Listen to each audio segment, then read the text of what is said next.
After countless of hours in Supercell's new game Squad Busters, I finally decided to share the secret formula to success.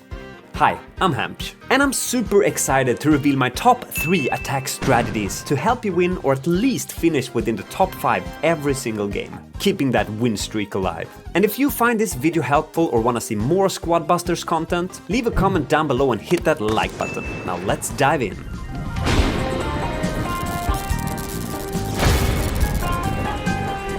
The first and probably most common attack strategy would be to use a balanced team. And that's pretty much self-explanatory because you're gonna have a lot of different roles in your squad. Like gatherers like Mavis and Greg, you're gonna have a tank like El Primo, you're gonna have some glass cannon DPS like Colt or Bo, have some ability with the chicken or the hog rider. You're gonna use them all, keeping a balanced team. That will probably be the most robust and safest bet to go with a balanced setup. Maybe this is not the best to go for first place with, but it's definitely going to keep you within the top 5, as long as you don't engage in every single PvP battle. You want some good speed and mobility, you want some high damage to be able to quickly kill stuff and gather more resources, and you also want some tanks to be able to soak up all the damage if you do find yourself in a pinch. This is a strategy that pretty much works in every single game mode. It might not take you to the top, but it will keep your winning streak alive. So, what are the priorities? In this case, I would definitely prioritize some gatherers like Greg or Mavis first.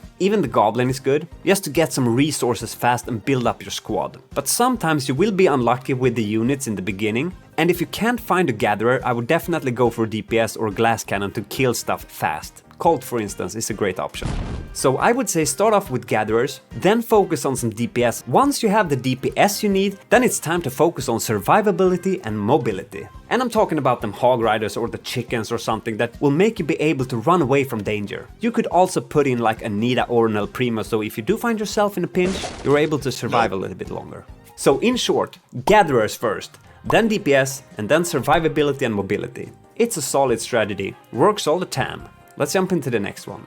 Next one might be a little bit more fun to play, because it's an aggressive one, and we're talking about full out DPS. Now let me warn you, this could be a little bit of a gamble, but if it works, it's really gonna pay off. And sometimes you do have these daily quests when you need to actually take out squad units, so it's worth mentioning. In this case, you're gonna forget about the gatherers and just go all out on DPS classes. I'd like to start with Colt, but if you're lucky, you can take the Barbarian King and Archer Queen if you have the option.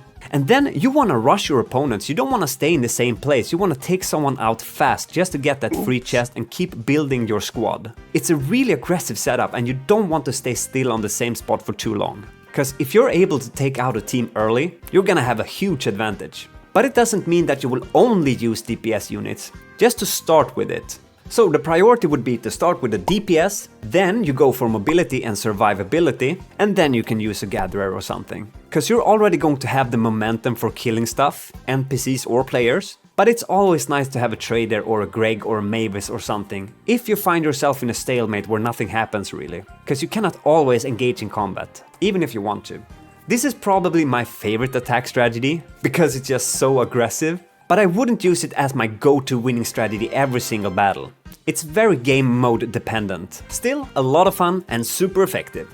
Last but not least, you might have heard about this strategy, and it's by far the best one and the easiest one, by far. And I'm talking about the zero DPS strategy. Zero DPS, how does that even work, Hampsh? Well, it just means that if you have the option to start with a trader, or at least get him early on in the game, you have already won. Because you're gonna keep picking the trader every single time you have the option. And he's just gonna give you a huge amount of passive gems throughout the whole game. And you don't even have to engage in any PvP activity. It's actually crazy, and I do think they will nerf that. But for now, it's just so OP, and the priority is trader, trader, trader. Okay, maybe you can't pick the trader every single time, so the priority would be trader, then a gatherer like the goblins or the Mavis or the Greg, so you're just able to keep up the momentum and keep getting those traders. You can't get enough of them because they're just gonna stack up, and they do have quite a lot of health, so it's a pretty safe choice. But then you're definitely gonna want to go for mobility. You wanna run away from people as fast as possible, never engaging in PvP. So something like a hog rider, a chicken, or something is just great to have in your arsenal. So trader, gatherer, mobility. I don't know if I'm even using the right term, like gatherer. It's just something that I made up, but they do gather stuff for you, like cutting trees and carrots and stuff like that. I'm just gonna call them gatherer, sue me. Anyways, this is by far the most effective strategy, and it's gonna secure your #1 position every single time. If someone else is not doing the same thing, of course. In that case, you might be second place, I don't know. But worth mentioning is that you need to be flexible in every single game. You can't really go in with the mindset and think that I'm gonna play this now, because you don't know what you will get in every chest. And it's very different for every single game mode as well. Like I said, if you have the option to choose an epic card or something, you should definitely go for it. If you have the right levels for it, of course. Anyways, this is my top 3 attack strategies in Squad Busters. And as I said in the beginning, if you want to see more Squad Busters content, leave a comment down below. I always answer every single comment. Hope you have a great day. I love you all. See you in the next one. Peace.